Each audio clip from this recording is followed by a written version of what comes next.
Fernando Mendoza and Ty Simpson have the best long-term outlook of all the quarterbacks in the 2026 NFL Draft.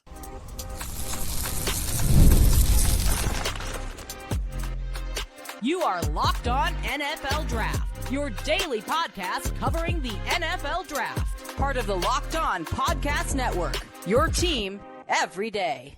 Welcome back to the Locked On NFL Draft Podcast. I'm Damian Parson. That's Keith Sanchez. And on today's episode, we're talking quarterbacks post-2026 NFL Draft. Are there any late-round steals that we need to be paying attention to? Which quarterback will be the first on the field to get their playing time, to get their experience, get their starts? And we're going to kick this conversation off with who has the best long-term outlook.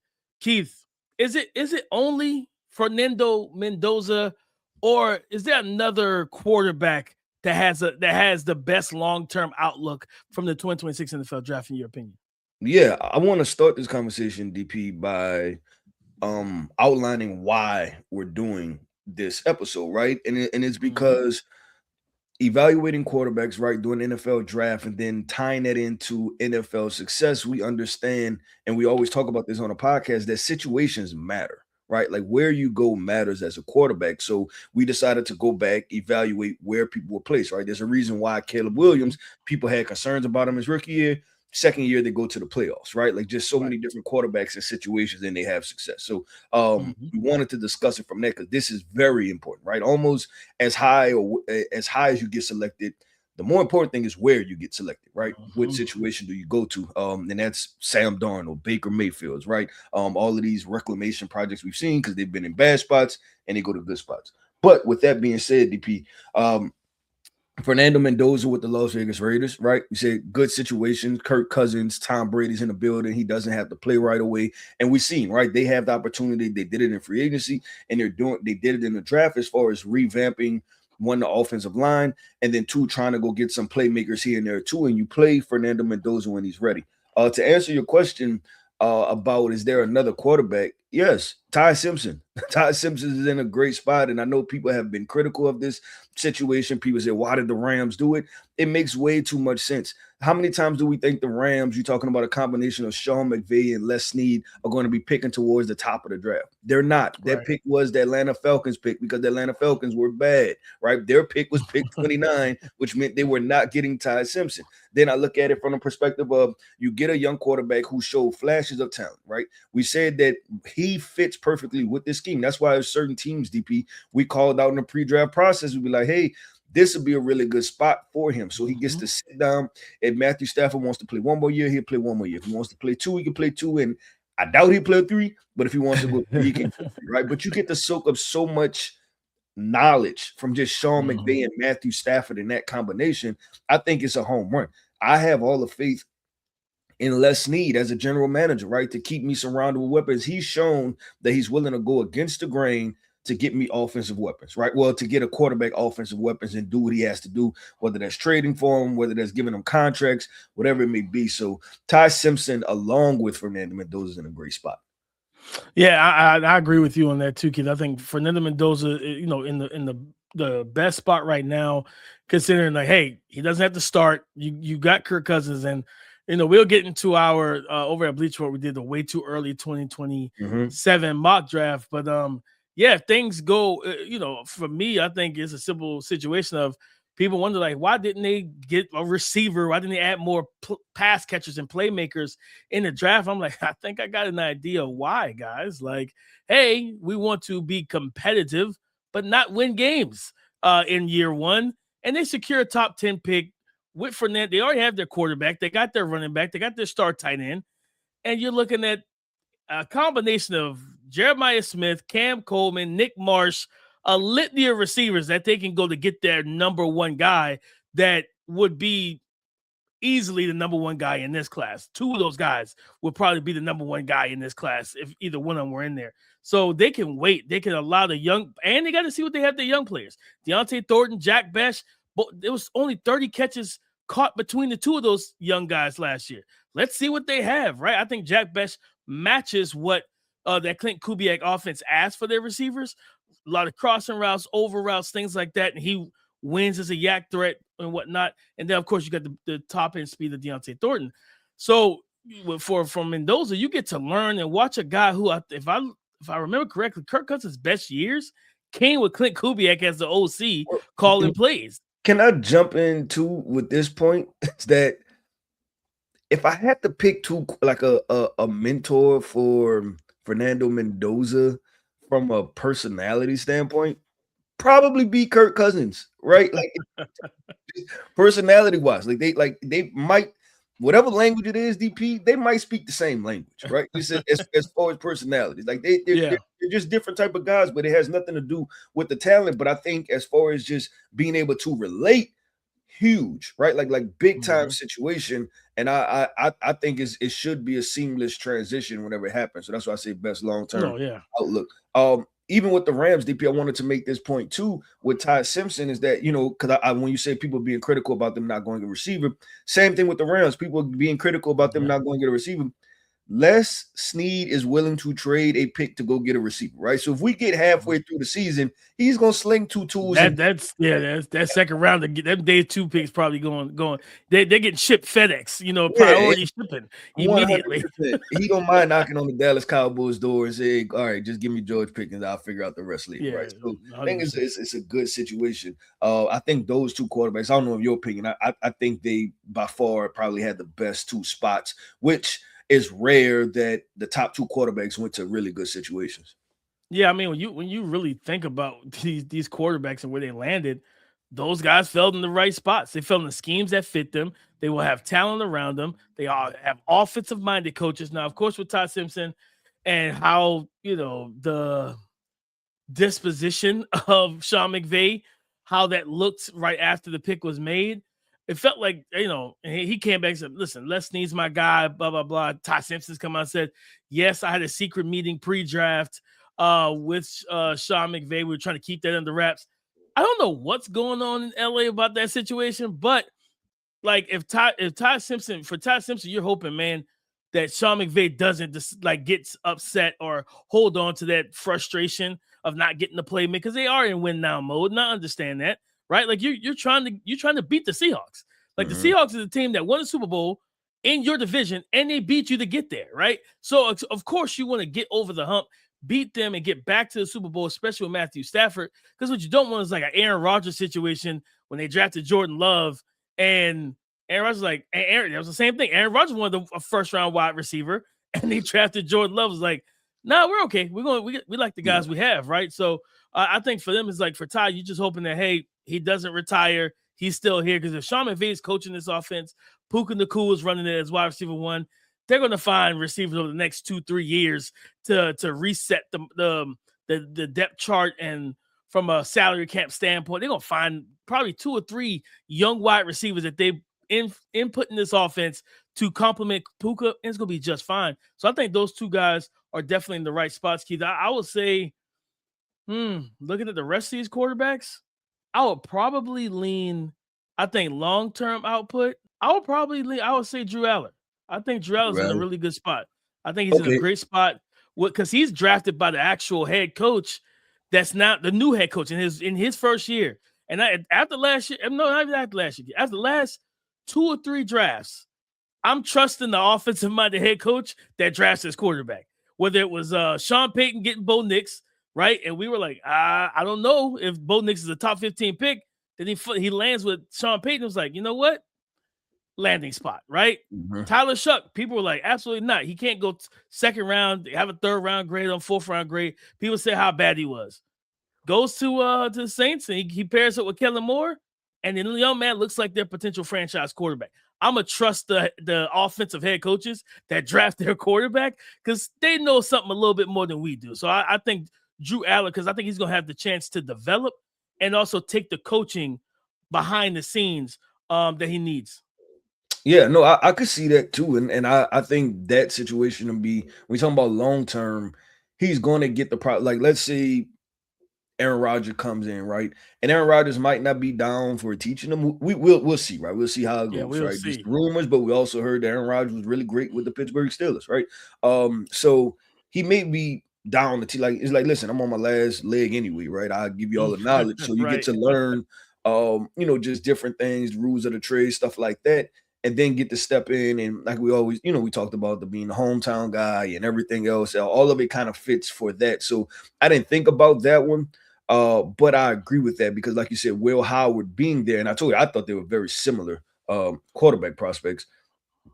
But Will went later, and he wasn't that head coach's selection, right? So we'll have to see how that plays out. But DP, let's do this, man. We did best long term, right? We're talking about long-term future outlooks. We knocked that out. It's time to do this. Who's the quarterback that's going to touch the field first? Who's going to get their first NFL start of the 2026 NFL draft quarterbacks? We'll discuss that coming up next. The NFL draft has come and gone, where preparation meets opportunity and every decision matters. It's all about being ready when your moment comes. And that same mindset applies off the field too. That's where Rougit comes in. Rougit offers treatments designed to help you feel ready and confident when it matters most. Their top option, Rougit Ready, is a mint that dissolves under your tongue with clinically proven ingredients. It works quickly, often in about 15 minutes, and can last up to 36 hours. And they also offer Go Long, designed to help with both performance and control. It's all about showing up at your best whenever your moment is. So head to Rougit.com/LockedOnNFL and get 15% off your ED treatment. That's Rougit.com. RUGIET.com/LockedOnNFL for 15% off. Rougit, performance medicine for men.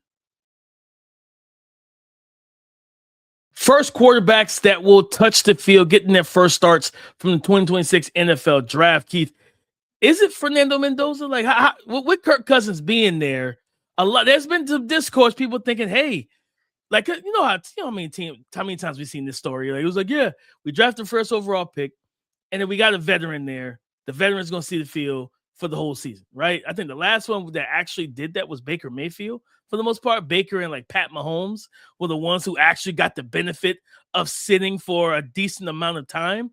But I think the last couple first round for QB1s all started. Bryce, I think all the got Cam. Who was before Cam? I can't remember. But those guys in that bucket that were number one overall picks, they started early. Is Mendoza seeing the field at all in 2026, in your opinion, Keith? At all, that's a tough question, right? But I would say this: I don't believe he'll be the starter week one. And he's not my selection of these drafted quarterbacks to touch the field first.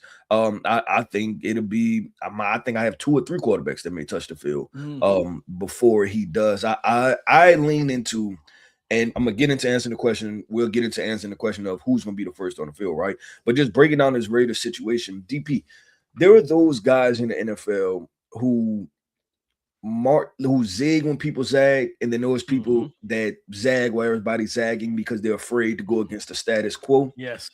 Tom Brady is the greatest quarterback ever, right? He doesn't really care what people have to say. And I think we talked about this on this podcast before. He understands how his career evolved and developed, right? There was a veteran quarterback in the room with him that I believe that he believes that helped tremendously, right? Just for him going through the growing pains and taking the next step. So I don't think it's a matter of just thrusting Fernando Mendoza into the starting quarterback position. I think they looked at Fernando, right? Like what he can be and what he needs to work on. And they say, hey, listen, just because we're drafting you number 1 overall, if you're not ready, don't play. We've seen plenty of social media clips where Tom Brady is talking about the mental development of quarterbacks, right? How all these quarterbacks have physical talent, but they don't have the mental development. Tom Brady is going to work on those things, right? Like, listen, we drafted you. I'm attached to you. I'm going to play you when you're ready because you're not going to get out there and embarrass me, right? You're not getting on my championship resume playing bad. But so that's how I feel about the Fernando situation. But the quarterbacks that I think will be on the first on the field, it's going to come down to 2 guys, DP. And the reason they're going to play, because I don't foresee these situations being great situations as far as the team, right? Number 1, Carson Beck with the Arizona Cardinals. Number 2, Cade Klubnik with the New York Jets, DP. That's my 2 quarterbacks that I think will touch the field first, for good or for bad, for rich or for poor. I think those are the guys that are going to touch the field first. Yeah, I go right to Carson Beck, Keith. I think Okay. I truthfully believe Carson Beck should be given the opportunity to start the season out. To be I'm on that trajectory. Here's my thing with Arizona. Is it as much about the quarterbacks that they have as far as Jacoby Brissett and Gardner Minshew, or is it about Carson Beck and you think he can play at that level to beat those veterans up? I think it's both, and I'll throw the other wrench in there. You need to know what you have in him before we get to the 2027 NFL draft. Because if that class of quarterbacks is what people are hoping for, what we're all clamoring for, we want the Jaden Daniels, Bo Nix, 6 quarterbacks in the top 15. We want that again, right? That's what we want. Now, if we're going to get that and you're the Arizona Cardinals, right now you're projected to have a top 3 pick in the draft next year because of just what the state of your team is. Do I believe they'll be picking that high? Not necessarily. I mean, if they start Jacoby Brissett, they might, because he's the only one, I think, maybe one game as a start. No, I don't think he won a game as a starter for them last year. The offense ran better, but they didn't win a single game with him as a starter, if I'm not mistaken. So, yeah, the numbers might look good, but it's like, we still taking L's. Like, you know what I mean? So it is what it is. He's talking about, I want to be paid like a starter. Well, you know how we fix that? We go get a guy that can come and compete with you as a starter, as a Carson Beck. And we talked about this, Keith. Carson Beck was that quarterback that if you are looking for a guy that can start out the gate, he's got all the experience. You don't look at him bad mechanically. Like you look, like Drew Allen has a lot of experience. Taylor Green has multiple years starting, but those guys are still projects in terms of we got to work on their decision making and we got to work on your mechanics. There's just some things they got to fix. Carson Beck, yeah, you might say, hey, we don't need the interceptions and bunches like we saw during his career, especially 2024 season at Georgia. I think Carson Beck comes in and he should be given the opportunity to start week 1. You know, he's been in high leverage moments in college football, 2 different programs, but also you need to know what you have. Don't Atlanta Falcons yourself with the Desmond Ridder situation and wait till the last 4 to 6 games to give Carson Beck opportunity. No, I need a nice sample size of what does it look like when we scheme this offense to your skill set, but also what does it look like when defenses adjust to what we're scheming, to your skill set, and can you adjust to the adjustments? That's going to be a big thing because are you truly a game manager, which could work in the right situation, or are we? If we are picking top 5, are we looking at Arch? Are we looking at Darian Mensah? We're looking at Lenore Sellers. Are we getting that high upside, but well-experienced quarterback next year? That's why I think that Carson Beck should see the field to start the gatekeepers. But I will agree with you. I think that there's a chance with Cade Klubnik that he definitely sees the field. Like if this, like I do think that Geno Smith plays better because I think the Jets' offense is better than what he had last year with Las Vegas. Offensive line and all the weaponry, everything, right? But if he still doesn't play well, you drafted Cade Klubnik in the 4th round. What's the harm, right? If you get to week 8 and it's like, man, Geno is not getting it done, let's throw Cade out there and see what he has. Because what happens, Keith, if Cade plays well? If Cade plays well enough to make you say, you know what? He fits what we're doing. Let's say the coaching staff is saved and nobody's fired. Why am I going to why am I changing things? I'm going to just let Cade run it, right? I'm going to keep building the team. They got 3 first-round picks next year. Why draft the quarterback when you can get Jeremiah Smith and maybe a Nick Marsh, and you trade off a Garrett, whatever you want to do. Like you can Dylan Stewart and Colin Simmons off the edge, Leonard Moore, Ellis Robinson the 4th at corner. They can get whatever guy they want, whatever guys they want to get. They got 3 first-round picks, Keith. So I definitely agree with you. Cade Klubnik can absolutely see the field this year. Yeah, I think that's hopeful, DP. With the Jets. I'm gonna rewind to your Cardinals point though. I think it'd be interesting if the Cardinals take the approach of run game because the offensive personnel is not bad, right? And that's why I thought the Jeremiah Love portion was important because if you believe Jeremiah Love can be in the same ilk of the Christian McCaffreys and the Saquon Barkleys and those guys, then you have a home run pick at the running back position and somebody that can kind of carry your offense, right? And then you have the weapons with a Marvin Harrison Jr. And then I'm trying to think your guy Wilson at wide receiver. Oh, Garrett Wilson. No, for the Cardinals. Oh, Michael. Michael Wilson, right? A guy I know you've been talking about for a very long time. I think they have Kendrick Bourne, and we talked about Reggie Virgil they drafted at tight end, right? They have Trey McBride. So they have somewhat of they're starting to build a foundation offensively that I think you can bring Carson Beck in, defense, run game, play action, dump it off, just different things like that, and utilize Jeremiah Love, funnel, like let him be the most important part of the offense, and then let Carson Beck work off of that. So I think there's an opportunity for success with that situation. The Jets DP, I just don't know, man. I just don't know. I want to believe, because this is I'm gonna tell you why I don't believe. I want to believe why I think Cade Klubnik is gonna play. Because I think the minute that they go 500 or under 500, Jets fans are going to tap back into what they believed about Geno Smith when he left New York, right? And it's going to be give us the back. Like, you know what I'm saying? Like, I for Geno, I thought that was a tough spot to go back to. Like, I wouldn't go back to the people that, kind of didn't want, right? But I look at that situation and I say from that perspective that's why I think Cade partially will play early, is because Jets fans are just always clamoring. They're clamoring for the worst thing and the next thing, right? Like that's always their two situations. So I think the most popular guy on the roster is typically the backup quarterback. So it's like for the Jets, right? Especially for the Jets. If it's not looking good with Geno, definitely go hit some Cade Klubnik chants from the crowd in MetLife. Yeah, 1,000,000%. So those are the two quarterbacks. Cade Klubnik be on the lookout with the New York Jets, and then Carson Beck for the Arizona Cardinals, who may touch the field first from his 2026 NFL draft class. DP, let's do this. Late round steals. We had some high profile names that went really late in this draft, right? The Garrett, Nussmeiers, we discussed Drew Aller, Cole Payton, right? Your guy out of North Dakota State. Which one of these guys were late round steals? We'll discuss that coming up next.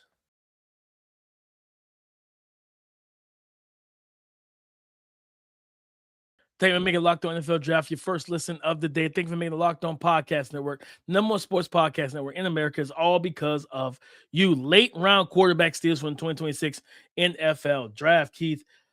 You mentioned them, Keith. I'm going fifth round. Philadelphia Eagles, Cole Payton, my guy out of North Dakota State. I think I have a lot of belief in his skill set. I think he has an NFL skill set. He just doesn't have a ton of experience. The 1-year starter thing at North Dakota State, but the arm talent is there. He's got the size. He's 6'3", 230, he's an electric and explosive athlete that I think, especially with Philly, like Jalen Hurts runs the football, but you want to protect Jalen Hurts as well because he's your starting quarterback. Well, you can bring in some packages where Jalen Hurts kicks out to wide receiver and run some wildcat and if you haven't listened to my interview with Cole Payton, listen to it. He talked about it. He's like, whatever they needed him to do at North Dakota State, he did it. Whatever they asked him to do offensively, he did whatever he could to help the team. So if they say, hey, Cole, we're building in a wildcat quarterback package for you. He's like, okay, cool. He knows, hey, if I got to run it, I'll run it. But also, he's a throwing threat too. So it's like, now you got two throwing threats on the field, right? And you can be creative with the play calling. But I think he's the guy that I think could be the late round steal. DP, are you calling for some tush push reps for Cole Payton? Is that what you're calling for? I'm calling for some QB power, some QB veer. I'm calling all of it. Keith, let my guy tote that rock. A lot of people don't. You didn't listen to the interview, he talked about. He's like back in high school, he wasn't a quarterback. He's a former running back. That's why you see him run the ball the way he does and embrace physicality and contact. But I think with his skill set, man, the accuracy in the first and second level, the football IQ, everything is there for a guy that I don't expect him to be a backup his entire career. I'm still ask you this. You kind of answered my question, but I still want to bring this up. Is there a Taysom Hill-esque situation for him, or you think he's more quarterback than Taysom Hill? They're both They both come from the west part of America, right? I'm trying to see. I think he's more of a quarterback than Taysom. Of course, I think Taysom also was more explosive. I think Taysom ran like 4.4 or whatever it was. Yeah. He don't be a straight line, but I think if they approached him with that kind of hybrid role, I don't think he would stick his nose up at it. but I definitely think he's more quarterback to where he could be the true QB2. And Keith, you know, we talked about this, like Lamar Jackson, the Baltimore Ravens, you want a quarterback that can run the offense the way Lamar can run it and bring you the same type of skill set and upside. Like, hey, if protection breaks down, why do I have a non-mobile quarterback in the pocket behind an iffy offensive line where Lamar Jackson makes things happen, but that quarterback isn't making things happen? You know what I mean? We saw that with Cooper Rush last year. So it's just a fact of like, I think with the Eagles, there's like, we got a guy that fits the similar mold of the quarterback we have. That if anything happened to Jalen Hurts, like God forbid he got hurt or suffered an injury, you know what I mean? We can put Cole Payton into this offense. Run a condensed version of the offense instead of a totally different offense. Which Tanner McKee's not going to run the offense the same. He's going to be more pass heavy. He's not going to give you any of the rushing ability. You know what I mean? That Jalen Hurts would bring if things break down. Talking about the DBs doing their job, receivers are bracketed down the field. Well, what is Tanner McKee going to give you in the pocket, like outside the pocket? Not much at all. You know what I mean? He's going to be able to sling the rock because he's a good thrower, but he's not going to give you anything in terms of the running ability. I think Cole Payton, that's what he steps in and be like, hey, if things break down, if guys are covered downfield, I can extend plays, use my legs, and hurt the defense in multiple ways. Yeah, and DP, I think I said they both were lefties, but I think Taysom Hill's a right-hander, and then Cole Payton is I think Cole so. Payton's Taysom might be the right hand. Yeah, it kind of confused. I know he wore a glove a couple times and stuff like that. But DP, I want to talk about this guy. Obviously, Taylor Green with the Browns, I think it's interesting to pay attention to because I wish he went somewhere else, Keith. Yeah. Like, I don't think, No, he won't. But I think it's going to be a year to clear out, meaning that I think the Deshaun Watson, the Dylan Gabriel situation will flush out, and then I think it'll be Shador than him probably going into next year. Right? Yeah, something like that. One guy we haven't Garrett Nussmeier. Obviously a great situation. Yeah. But what does this situation mean? Because you got a talented quarterback that went all the way in the 7th round. 7th rounders, I mean, that let's just be, they usually don't make it, right? And this is when you was all over again. Oh, that's what I was asking. Like, what is the future outlook? What do you believe the future outlook is?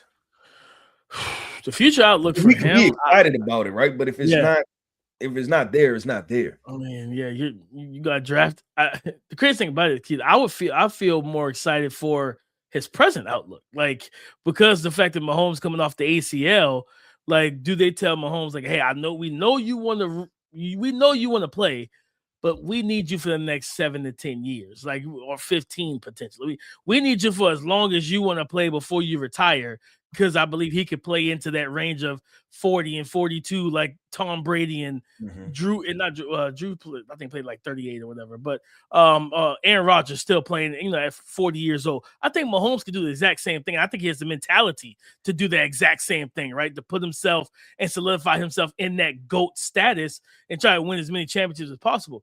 So the long-term outlook for Garrett Nussmeier ain't really too bright because Mahomes is there.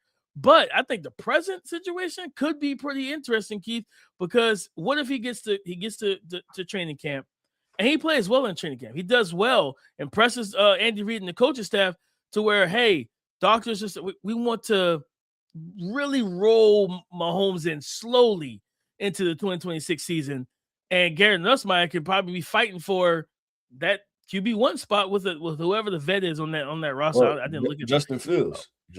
Well, I mean, yeah, it's tough. Yeah, I love Justin Fields, but I mean, one guy is a good passer, the other guy's a good runner. Yeah, I think the passer might win out in that situation, Keith. You know what I mean? So I could see week 1, Garrett Nussmeier is actually the starter, throwing to the weapons that they have. Just because, again, as much as I love Justin Fields, like, bro, you gotta throw the rock. Like, you know what I mean? Like, you're not gonna be able to. You can't be out there with Travis Kelce will get pissed off if you know what I mean. He's wide open and you running, 20 yards down the sideline. It's like, dog, I was open. You know what I mean? Like, we can't have too much of that. So yeah, that's how I'll kind of look at it, Keith. I think the immediate outlook is better than the long term for Garrett Nussmeier. Yeah, I just think it's a tough spot. Now, that was a good name pull, DP, the Quinn Ewers situation, because people looked at the Quinn Ewers with the potential QB1. Yeah, but if he didn't have it, right, he just didn't have it. And not going to discuss all the reasons why he may have failed, right? Like, he was still my Right. QB3, QB4 heading into the draft. And I think a lot of people's QB3, 4, you looking at him being a 7th round pick. Yeah. There's a lot there to unpack for Garrett Nussmeier. And the outlook. And that's why I was like talking about him as far as a steal. I think talent-wise, but there's still so much. And even the injury stuff, right? Like when are you healthy? And and I thought that was really interesting to get dropped right before the draft, right? You already had and then the knee stuff, like that stuff still wasn't covered in depth, right? Like Jamal McCoy fell 4 rounds, right? And I wonder if Garrett Nussmeier's knee, what Brian Kelly told us, when he shouldn't have told us a year ago, was actually true, right? Or was with the degenerative knee issue, like that's a conversation that we had. So there's so many different factors that I think kind of meshed into one to being a 7th round pick, right? So we'll see how that goes, but it will be definitely interesting to see how his career unfolds in the NFL. But DP, that wraps up another episode, man, of the Locked On NFL Draft Podcast. I want to end this podcast all by saying shout out to our everydayers. Thank you for tapping in with us each and every single day. I am Keith Sanchez. You can find me on X at The Talent Code. That right there is my guy, my co-host, Mr. Damian Parson. You can find him on X at DP_NFL. Like we like to say, man, y'all come talk to us because we like to talk back. Go subscribe and follow for free on YouTube, wherever you listen to podcasts to get the latest episode as soon as it is available. On tomorrow's show, guys, we're talking about steals from the 2026 NFL Draft. Yes, we're finishing up our post-NFL Draft coverage. We're going to tell you steals. All right, what steals and who were the steals in round 1, on day 1, day 2, and day 3. We got all that for you on tomorrow's show. So come and join the conversation again tomorrow on the Locked On Podcast Network, your team every day.